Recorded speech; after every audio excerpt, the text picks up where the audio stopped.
What's up, everyone? This is Christian Duke, and you're watching IronMag TV, Episode 5, brought to you courtesy of IronMagLabs.com.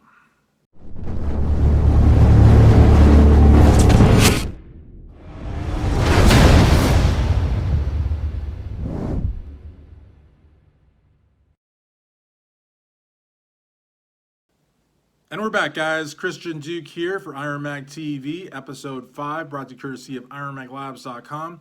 Don't forget to use discount code IMO15. It'll save you 15% off site-wide. Before we jump into the action, I would like to once again say that we are mourning the passing of our brother Rick Drazen. We received a lot of feedback after Episode 4, our homage to Rick Drazen. Also, our upcoming The Best Of Tips from Rick will be coming out later this week. It's not going to be a crazy long video. In fact, I believe the runtime will be around 7 to 7.5 minutes, and it will showcase select features from Tips from Rick Drazen's show on IronMag TV from 2017. There's a lot of great content. There might be a volume 2, maybe even a volume 3, but we're not looking to put out just like a gigantic video. We just want to add it to the many other tributes, and we want to do it in a way that we pumped up the volume a little bit, kind of like better sound quality, working on the transitions, from clip to clip, what makes the most sense, what. So expect the best of Tips from Rick later this week, available at IronMagLabs.com, all of our social media, our Twitter, Instagram, Facebook, YouTube. Be on the lookout for that. All right, guys, so we're going to jump into the action here. The 2020 Ivy Pro League New York Pro in Tampa, Florida. What a great competition this was. Iain Valliere wins open bodybuilding. This guy, in Tampa about a month ago, narrowly losing to Hunter Labrada. His tan was off. He was down there by himself. It was like one of those situations where, he did the show because he had to do the show. He was committed to doing the show. He didn't back out, but it was kind of like, it wasn't his show. And still, he took second place. New York and Tampa. And again, kudos to Steve Weinberger for making the bold decision to move the show from New York, where honestly it probably would have been canceled, to Tampa, ensuring that it happened. And my gosh, was it a huge success. They had pay-per-view, they had live streaming, they sold tickets at 33% capacity. It was a fantastic production. And, Iain, this was Iain's time. His significant other, I believe maybe it's his wife, was with him, girlfriend or wife, pretty sure it's his wife. She was with him. His camp was where it needed to be. His color looked great. He was very vascular.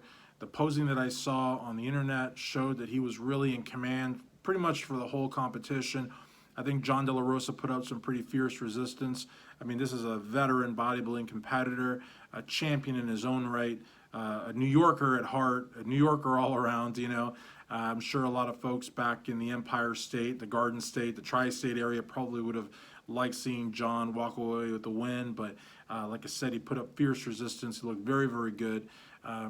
Some interesting judging also. Patrick Moore, who a lot of people know to be under the eye of the auspices at one point or another of 7-time Mr. Olympia Philly Gift Heath, was amongst the first 4 at the pre-judging to take the stage, which is a hell of a great place to be. But when it was all said and done after finals, was actually in 6th place, which again, it just goes back to something that I've been saying now for years, and that is, you don't win until the finals. So whatever happens in the prejudging, some people are of the opinion, well, if you get first call-outs, if you get called out amongst the first 6, then you're going to place in the top 6. If you get called out amongst the first 4, you're going to get a placing 1 through 4. That's not the truth. That's not the case. Other people are of the opinion, well, if you're moved closer and closer to the center, that means your places are going higher and higher. That's not true either. Some people are of the opinion that if you're dead center and you don't move, you're going to get first place. That is also not true. I've seen this disproved here and here and here, everywhere. So I think like what's important to really take home is that, handicappers have their theories, but, again, don't count your chickens till they hatch kind of thing. You know what I mean? And I don't know if Patrick stopped fighting. I don't know if, the night show, I don't know. That's the thing, I don't know. Nick Strength and Power, who gets cited a lot on this program simply because Nick Strength and Power is the most popular YouTuber, seems to think that it was about size, which I think is absurd. I think a lot of things that Nick says are absurd, and so, you know, he's under a microscope, and it's not because I don't like the guy, it's just because he's the most popular YouTuber. But if it was because of size, Nick, then Patrick wouldn't have been amongst the first 40 that called out the prejudging. It's not like, you know, Patrick lost size from prejudging to night show. If anything, he probably would have gained size at the night show because he would have filled out more. But the reality of the matter is bodybuilding is a subjective sport. And a lot of people don't like to hear that because they say, oh, that's a cop-out. Well, it is what it is. That's when Bob Cicherillo says, and I know some people don't like Bob, I like Bob, but Bob says, you know, it's about apples and oranges. Well, it very much is about apples and oranges. You know what I mean? And maybe for the prejudging, you were looking for apples, and Patrick was an apple, and then for the night show, they were looking for oranges, and Patrick's not an orange. You can't be an apple and an orange at the same time, or even at prejudging and then at night show. And, you know, I have seen the night show be, you know, a platform whereby people that maybe didn't fight as hard in prejudging or maybe didn't look as good in prejudging, you know, seal the deal. Now, it also used to be the common belief that prejudging was worth a lot more than night show, that night show wasn't scored. Well, obviously, that's not the case. So I think the sport is becoming so much more competitive than it was even before.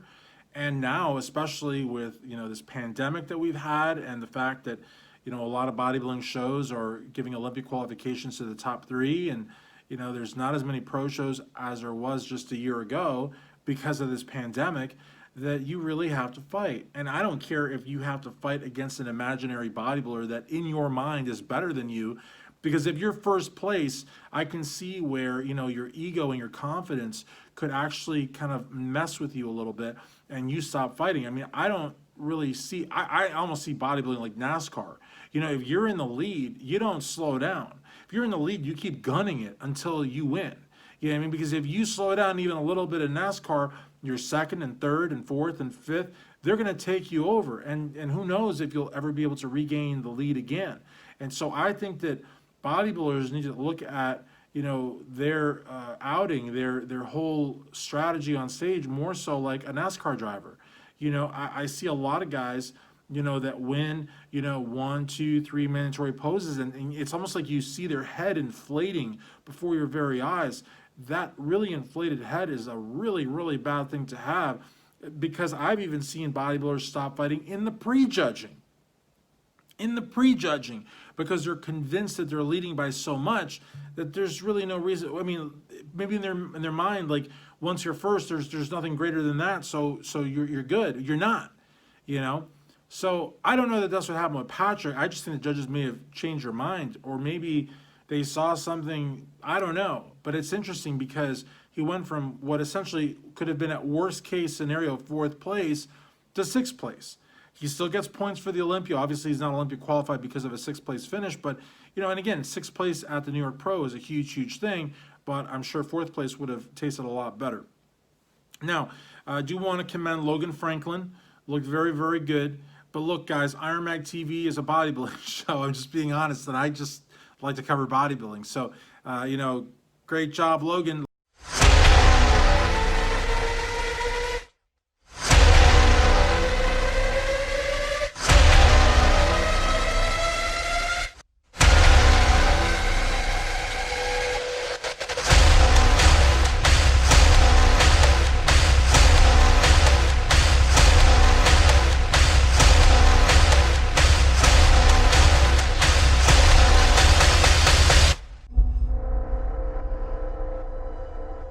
Let's jump into the 212.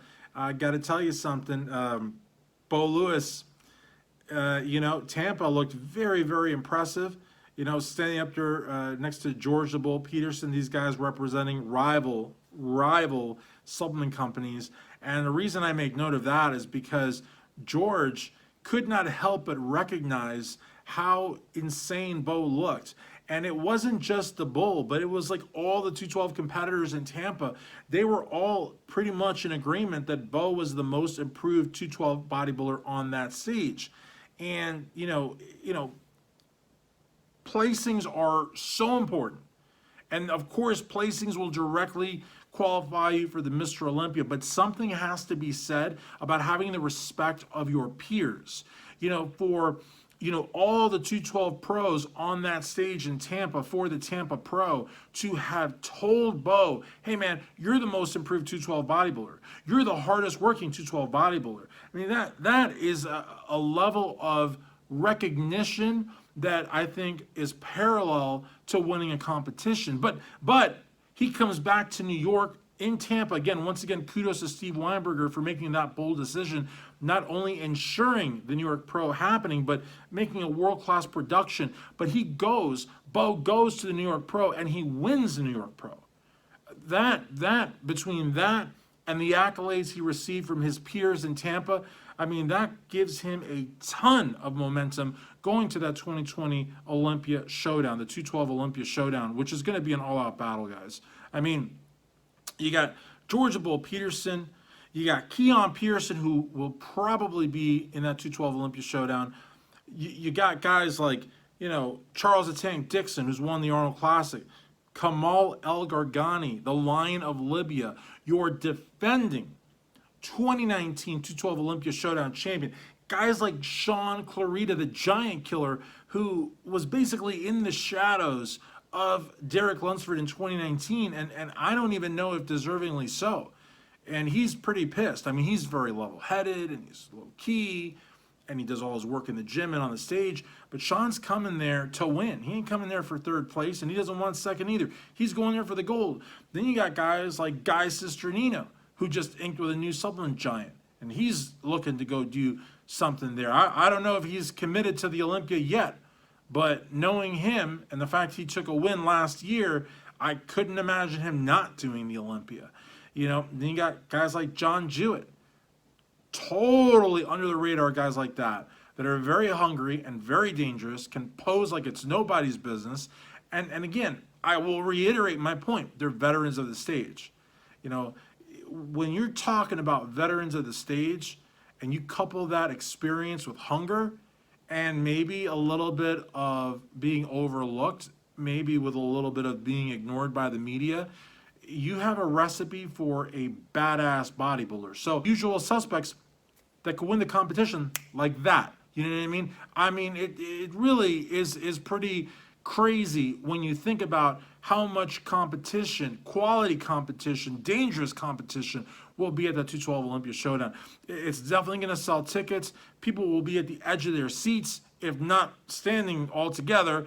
It is going to be insane. So, and we still have some more pro shows left. We still got Chicago. We still got the show in Spain. I mean, we still have some opportunities, but again, for guys that want to get to that Olympia, guys like Max Charles, who, again, in the Open at New York looked very, very impressive.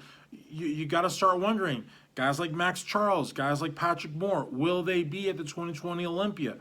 We don't know yet. There's still opportunities. And then, of course, everybody's looking at Big Ramy, which is an article I wrote for IronMagazine.com, and it's a rumor going all over the message boards. Will Big Ramy do the Spain show? I don't know. There's only so many spots left. So these guys are going to be very, very hungry, and I would love to know what you guys have to say in the comments. So be sure to share, give us a thumbs up, a thumbs down if you must, but I'd much rather have a thumbs up. Hit the subscribe button, subscribe to the IronMag Labs channel on YouTube. And of course, guys, don't forget. Did you forget? Don't forget.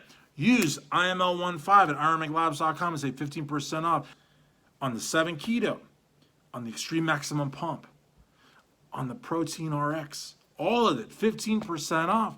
I mean, guys, come on. And we'll see you next week for IronMag TV.